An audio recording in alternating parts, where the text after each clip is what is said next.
स्वामी समर्थ महाराजांच्या प्रकट दिनाची खरी कथा स्वामी सुतांनी सांगितलेली. आता लवकरच स्वामींचा प्रगट दिन येत आहे. 20 मार्च शुक्रवारी 20 मार्च 2026 शुक्रवारी स्वामींचा प्रकट दिन आहे. स्वामी समर्थ महाराजांचा प्रकट दिन म्हणजे त्यांनी प्रथम लोकांसमोर प्रकट होऊन भक्तांना दर्शन दिल्याचा दिवस. हा दिवस विशेषतः अक्कलकोटमध्ये मोठ्या भक्तिभावाने साजरा केला जातो. प्रकट दिनाची कथा. स्वामी समर्थ महाराज हे दत्तावतार मानले जातात. ते अनेक वर्षे भारतभर भ्रमण करत होते.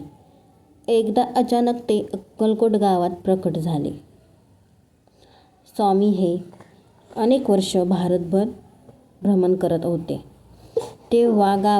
तेव्हा गावातील लोकांनी सुरुवातीला ते कोण आहेत हे कळले नाही.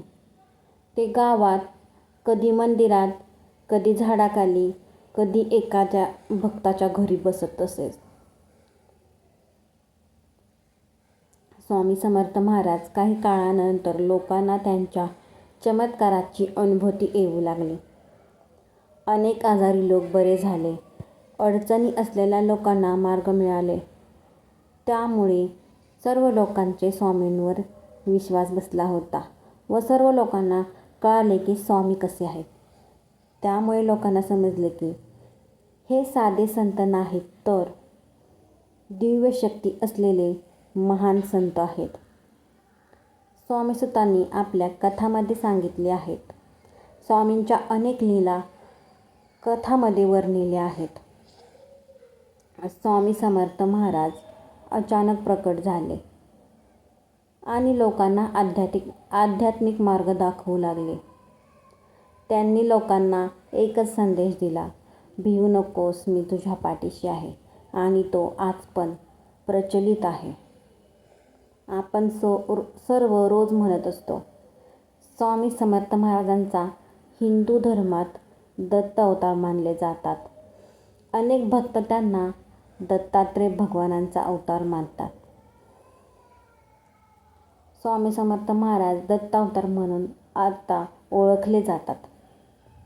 इतिहास आणि भक्त परंपरेनुसार स्वामी समर्थ महाराज इसवी सन 1856च्या सुमारास अक्कलकोट येथे आले. असे सांगितले जाते की त्याआधी कर्नाटक, महाराष्ट्र आणि उत्तर भारतात अनेक ठिकाणी स्वामी भ्रमण करत होते. भक्त परंपरेनुसार एक दिवस अक्कलकोटच्या बाहेर वडाच्या झाडाखाली एक तेजस्वी संन्यासी बसलेला लोकांना दिसला. तो संन्यासी दुसरा तिसरा कोणी नसून आपले स्वामी समर्थ महाराज होते. त्यांच्या चेहऱ्यावर विलक्षण तेज होते आणि ते अत्यंत शांत बसले होते. गावातील लोकांना प्रश्न पडला की हे कोण आहेत. गावातील काही लोकांनी त्यांना विचारले, महाराज तुम्ही कोण, कुठून आलात?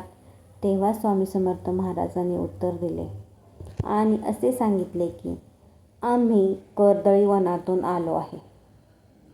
कर्दळी वन म्हणजे एक पवित्र आणि रहस्यमय स्थान मानले जाते. स्वामी कर्दळी वनातून आले होते. सुरुवातीला लोकांना ते साधे साधू वाटले, पण काही दिवसातच अनेक चमत्कार घडू लागले. आजारी लोक बरे झाले. गरीब लोकांच्या अनेक अडचणी दूर झाल्या. अनेकांना आध्यात्मिक मार्गदर्शन सुद्धा मिळाले. स्वामी समर्थ महाराजांनी जवळपास 22 वर्षे अक्कलकोटमध्ये वास्तव्य केले. ते कधी मंदिरात, कधी झाडाखाली, एखाद्या भक्ताच्या घरी बसत असत. स्वामी समर्थ महाराजांच्या अनेक लीला आहेत. स्वामी समर्थ महाराजांनी नेहमीच आपल्या भक्तावर प्रेम दाखवले आहे. त्यांच्या दर्शनासाठी हजारो भक्त येत असतात. त्यांचा प्रसिद्ध संदेश तर सर्वांना माहीतच आहे, भिवू नकोस, मी तुझ्या पाठीशी आहे. स्वामी समर्थ महाराज हे स्मरण करताच नेहमी आपल्या पाठीशी उभे असतात. स्मरण करताच नेहमी आठवणीत राहतात. प्रकट दिनाचे काय महत्त्व आहे? हा दिवस स्वामी समर्थांच्या अक्कलकोट येथे प्रकट होण्याचा दिवस मानला जातो. या दिवशी स्वामी समर्थ महाराजांची पूजा केली जाते. या दिवशी भक्त पारायण करतात, नामस्मरण आणि आरती करतात. तसेच अक्कलकोटमध्येही मोठी पालखी आणि उत्सव आयोजित केला जातो. स्वामी भक्तांसाठी हा दिवस अत्यंत पवित्र मानला जातो. सर्व भक्त या दिवशी आनंदोत्सव साजरा करतात.